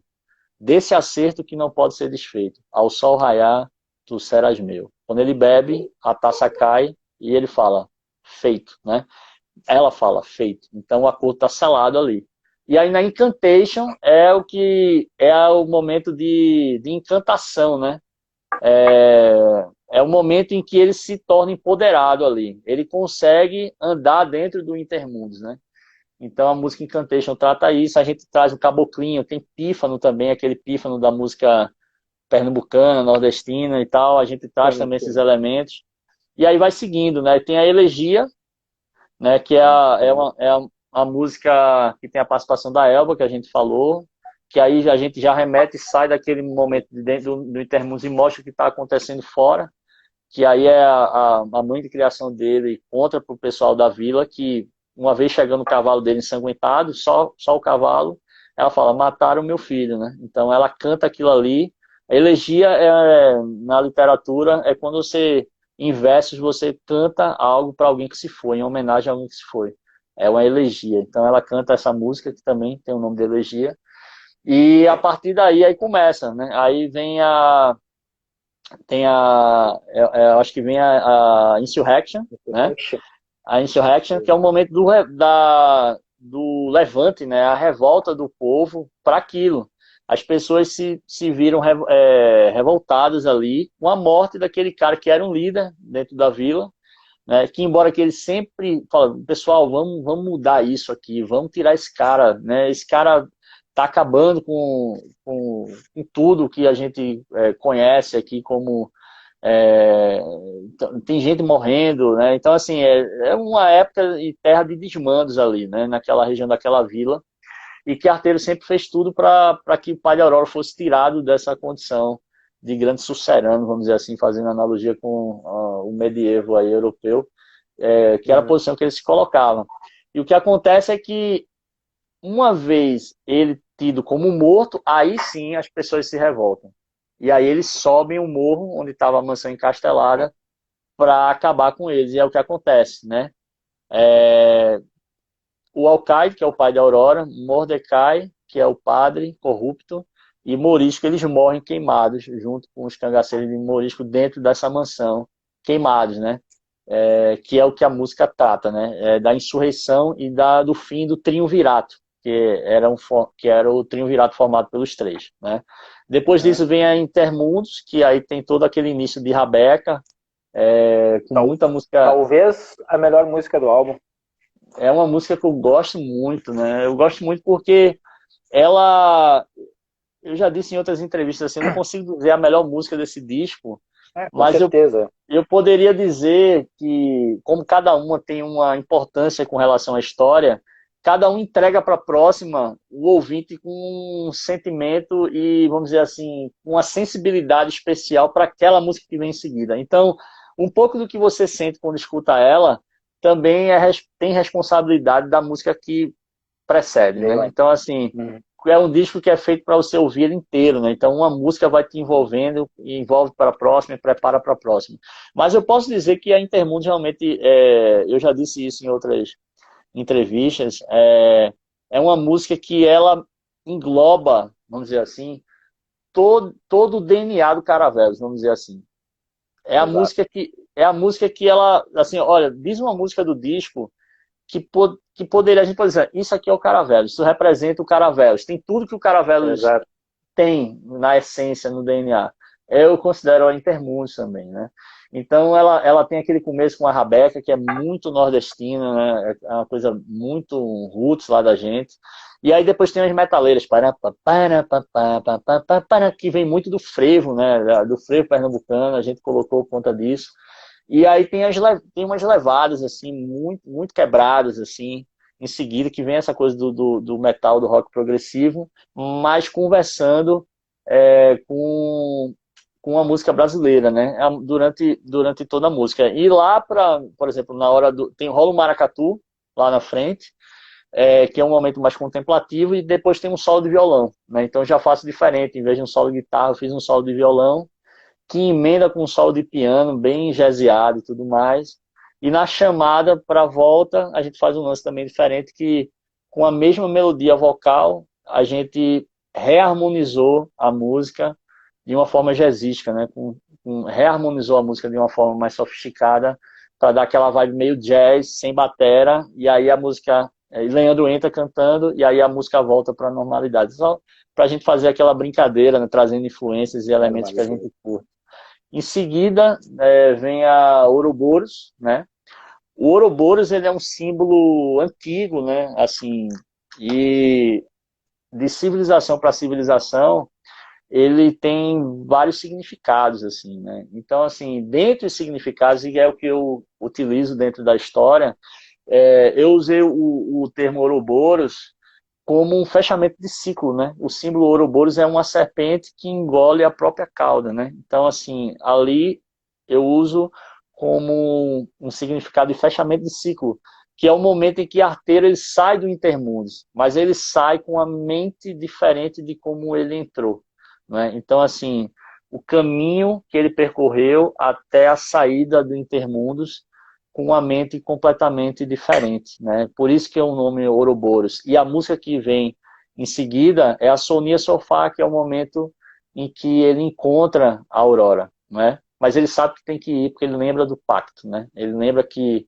ao sol raiar ele será da morte, né? A morte vai levá-lo, né? E que ele tinha pedido apenas para que chegasse até a Aurora, porque ele tinha prometido a ela que ia chegar até ela. Pelo menos isso era o que ele queria. E o acerto com a morte foi esse, né? E em seguida a gente traz uma música que tem toda uma atmosfera armorial também, com violas, com flautas, com pífano, viola nordestina com afinação cebolão, que eu fiz também, viola 10 cordas. A gente faz uma atmosfera medieval misturando com a música nordestina, que é próprio do movimento armorial, né? Criado por Ariano Suassuna, com quinteto armorial, criado com os músicos do Conservatório Pernambucano de Música lá. A gente está fazendo 50 anos do movimento armorial agora, esse ano, né? E essa música ela termina com essa atmosfera. O nome da música é Vinho d'Água, né? Que é o vinho que veio da água, né? Faz uma alusão, não de forma religiosa, mas quanto a mensagem da transmutação, da transformação, do vinho que veio da água. É você deixar de ser algo e se tornar outra coisa. E o vinho d'água, da forma que é escrita é do português arcaico, né? Então aquilo é escrito da forma que era o português na época medieval, fazendo alusão ao movimento armorial. Então a gente também teve esse cuidado. E essa música é uma música adaptada, que uma música adaptada galega, né? Da Galícia, né? E que é de domínio público, né? Cantado, é de domínio público desde a época do medievo português. E aí eu fiz uma adaptação, né, da música e criei uma peça nova, única nossa aí, que é domínio público, né? Então, para fazer alusão a essa conexão que o Brasil tem com a Península Ibérica, né, com Portugal e Espanha, no sentido também que a Galícia faz parte do território espanhol, mas o português de lá é mais parecido com o português do Brasil, e sobretudo alguns elementos e dialetos do nordestino, do que o próprio português de Portugal, né? Então faço a conexão para fechar o disco de uma maneira redonda, e aí termina com a Rabeca pontuando no mesmo tom que ela começa a visagem, que é a introdução. Se você ouvir o final da Vinho d'Água e deixar tocar a introdução de novo, da visagem, parece que é uma música só, e o disco começa de novo. E aí remete também ao Ouroboros, o ciclo que não acaba, né? Que é uma das músicas. Bacana. Isso. Aquela pergunta que eu te fiz antes, eu te faço agora. Qual o teu grau de satisfação com o Intermundos finalizado depois que... Porque uma coisa é quando o cara tá gravando, né? Tu tá gravando ali e tal, tu grava uma música, grava a segunda e tal, tá produzindo e tal, mas aquela sensação de pegar o álbum depois de pronto e ouvir ele do início ao fim, qual o teu grau de satisfação? Era aquilo que tu tinha imaginado realmente colocar no álbum?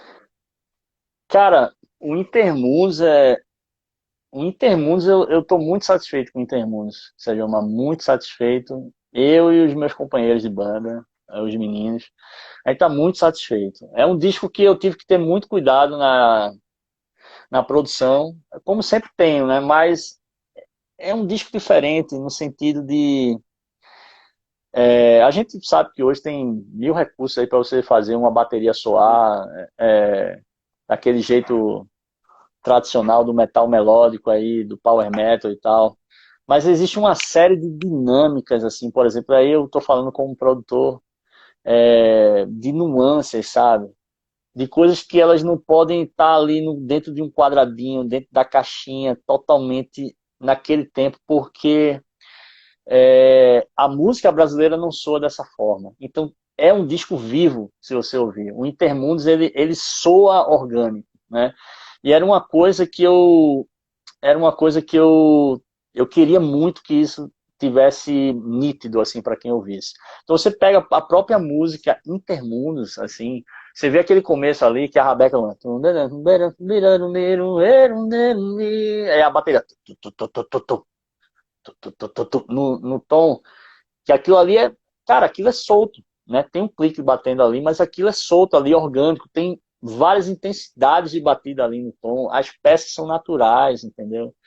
Então, em termos de groove, de batera, assim, a gente teve todo cuidado para que a bateria ela soasse de forma orgânica, que ela estivesse dentro de um padrão profissional, mas que soasse orgânica, aí me remete muito àquelas coisas do Portnoy, né? De como o Octavário, do Octavário, tem uma bateria viva ali, você sente que é uma bateria viva ali.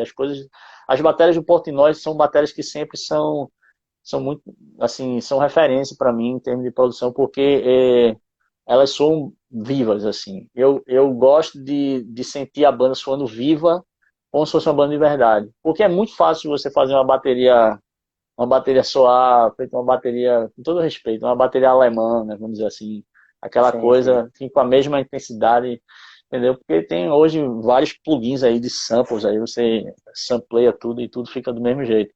Não era o que a gente queria, né? Então, teve um trabalho brilhante aí do Rafa, Rafael Ferreira tá aí, meu amigo, meu irmão, Rafael Ferreira, um abraço, e do John Macaluso também, né?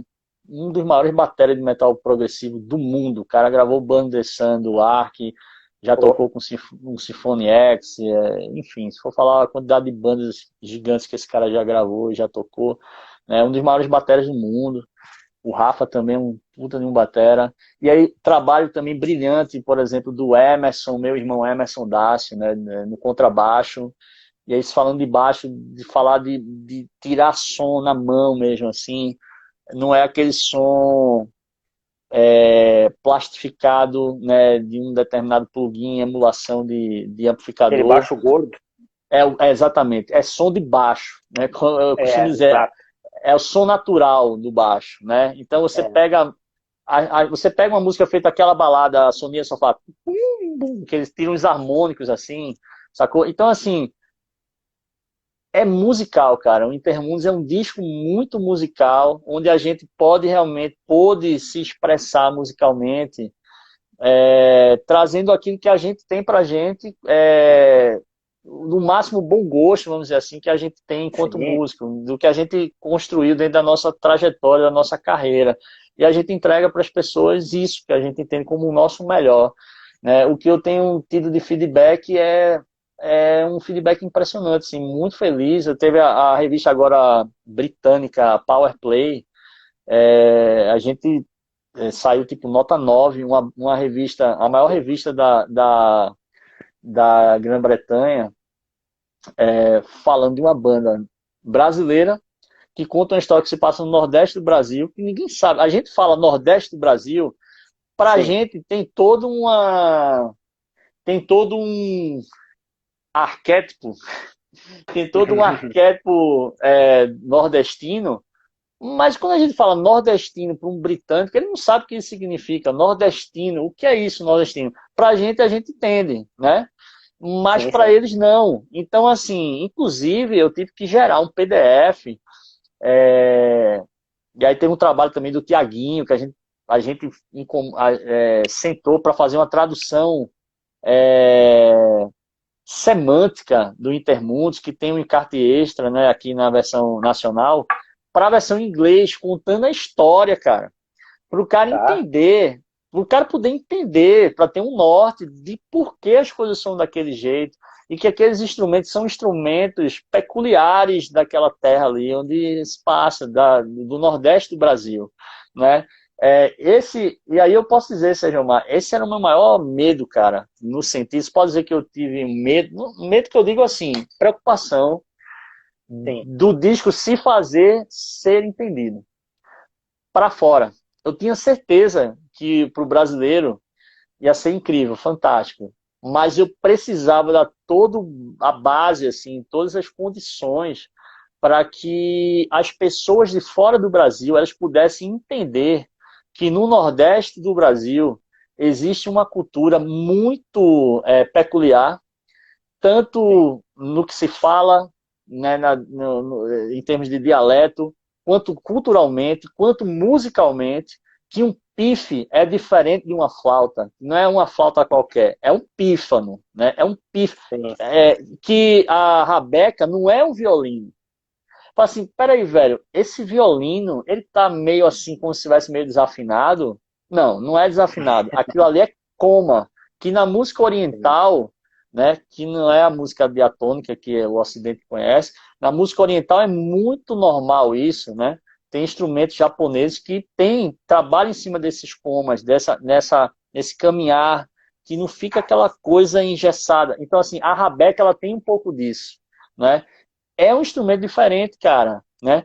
E as pessoas lá fora precisavam saber disso. Então, eu tive todo o cuidado, aí tive suporte da TRM, que a gente entrou em contato com uma outra pessoa também, que a gente pudesse fazer as traduções de forma semântica, que não era só traduzir, é traduzir para Sim, que as pessoas lá fora pudessem entender poeticamente a história.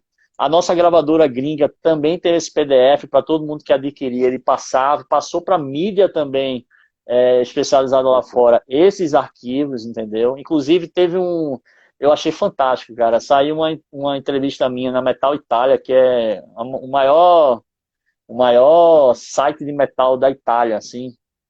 Saiu uma entrevista minha recentemente, onde eu fiz uma entrevista e eu falei muito de Nordeste, falei muito de maracatu, de coco, de caboclinho, de tudo isso misturado com metal. Falei do Brasil e do Nordeste do Brasil. E aí eu pude falar música a música, o que cada música falava, né? O que cada música tratava do conceito, né? No Intermundos. Então, e eles botaram, cara, tudo em italiano ali. Eles traduziram ah, tudo que eu bacana. tinha mandado em inglês, os caras traduzindo em italiano. Então, assim, aquilo ali no maior portal da Itália, de metal, para qualquer italiano, né? Ouvir o disco e que lê aquilo ali primeiro, o cara vai ouvir o disco completamente diferente. Então, Com certeza. eu tive que ter um trabalho a mais, vamos dizer assim, no sentido de que, velho, eu estou entregando algo diferente de tudo que um gringo tá acostumado a ouvir, não só em termos de música, porque se for só musicalmente, talvez não precisasse me explicar tanto. Mas como é uma Sim, história que tem uma característica diferente das histórias que são contadas lá fora, eu tinha que explicar o porquê das coisas, e das conexões, das influências, né?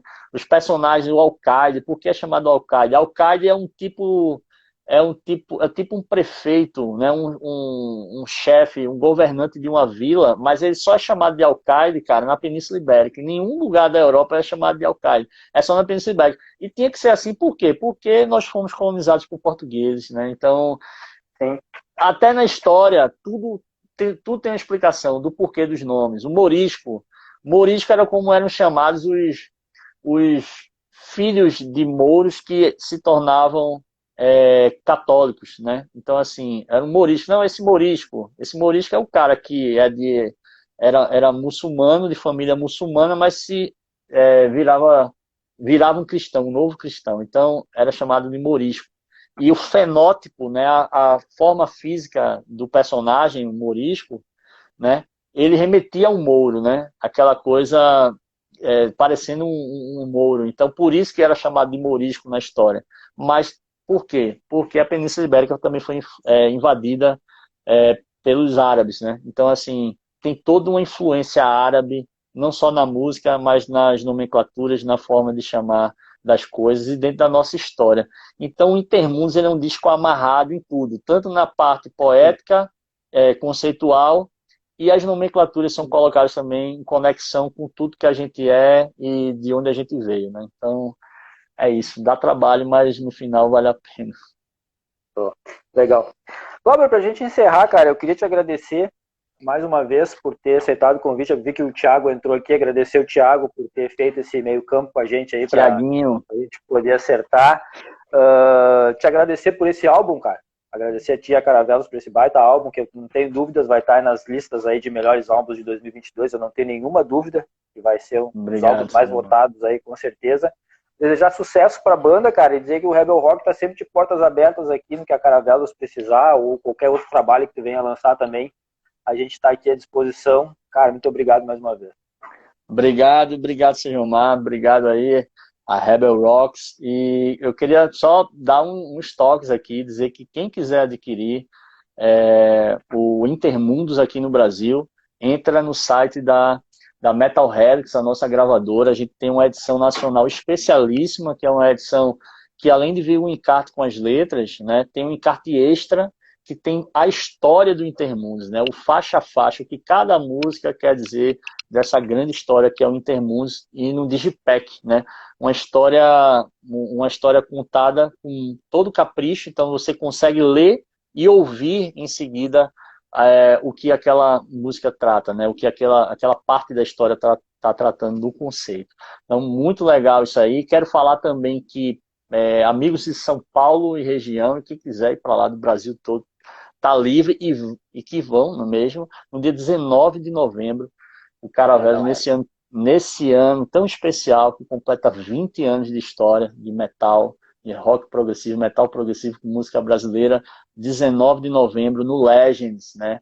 Caravelos, Wizards, Aquaria, vai ter o Living Metal, o X-Fears também, duas bandas aí da nova safra aí, e ainda eu acho que vão ter uma ou duas bandas de um concurso que está sendo feito aí para dar oportunidade para novos talentos aí do heavy metal. Então, um festival, cara, que é um respiro, assim, uma amostra de que tem muita coisa rolando, com gente que já fez história dentro do heavy metal e continua fazendo, né? Com pessoas novas, bandas novas que estão surgindo, né? Então, assim, e aí eu lembro o seguinte, que a gente estava conversando antes, né? Daquela coisa, a dar o exemplo até do meu irmão Mário, né?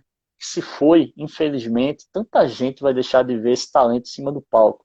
Então, galera, o recado que eu dou, se você tem uma banda que você ama, que você adora, que você valoriza, você aí diretamente agora para os fãs do Caravelos, certo?